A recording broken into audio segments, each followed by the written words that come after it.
আসসালামু আলাইকুম। আরেকটি নতুন ভিডিওতে স্বাগত। একটা জিনিস দেখেন যে আমাদের দেশে এর আগে হয়তো এরকম হতো যে পেজ অ্যাটাক ভালো থাকলে হয়তো স্পিন অ্যাটাক ছিল না, বা স্পিন অ্যাটাক ভালো থাকলে পেজ অ্যাটাক ছিল না। বাট এখন কিন্তু আমাদের টিমের ভিতরে আলহামদুলিল্লাহ ভালো পেজ বলার আছে। আপনি দেখেন যে নাহিদ রানা প্রায় 150+ বল করেছে।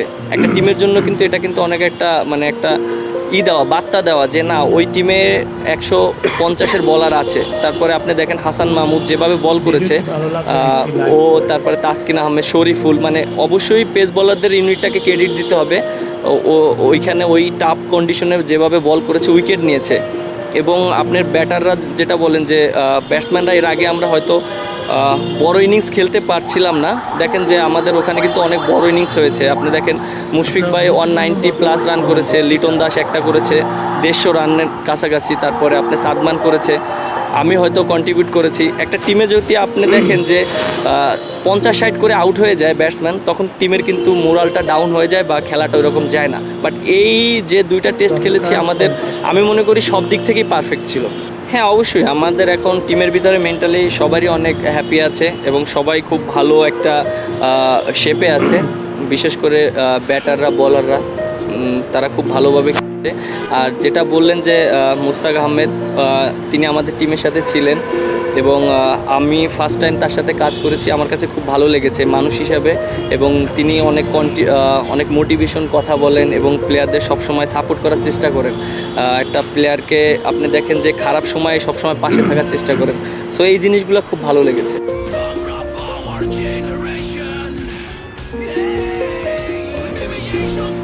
ভিডিওটি ভালো লাগলে একটি লাইক করুন। এই সিচুয়েশনে আপনার মেন্টালি ফ্রি না থাকলে কখনোই আপনি ভালো খেলতে পারবেন না। কারণ আপনি একটা দেখেন যে ক্রিকেট খেলাটা এমন একটা খেলা যে আপনার এখানে ফ্রি থাকাটা খুব ইম্পর্টেন্ট। সব চাপ নিয়ে আপনি একা খেলতে পারবেন না কখনো।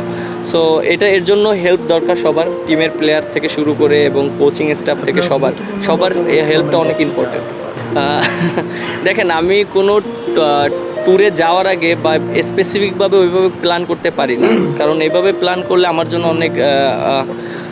অনেকই হয়ে যায়, প্রেশার হয়ে যায়। বাট পাকিস্তান সিরিজের আগেও আমি চিন্তা করিনি যে আমি ম্যান অফ দ্য সিরিজ হব। বাট আমার চেষ্টা ছিল যে আমি যেন টিমের জন্য খেলতে পারি, ভালো পারফর্ম করতে পারি।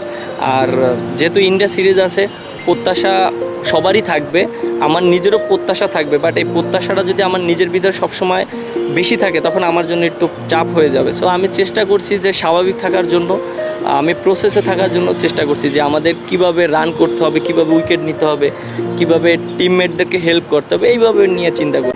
আশা করি ভিডিওটি আপনাদের ভালো লেগেছে। ভিডিওটি ভালো লাগলে লাইক, শেয়ার, কমেন্ট করবেন, সাবস্ক্রাইব করে পাশে থাকবেন।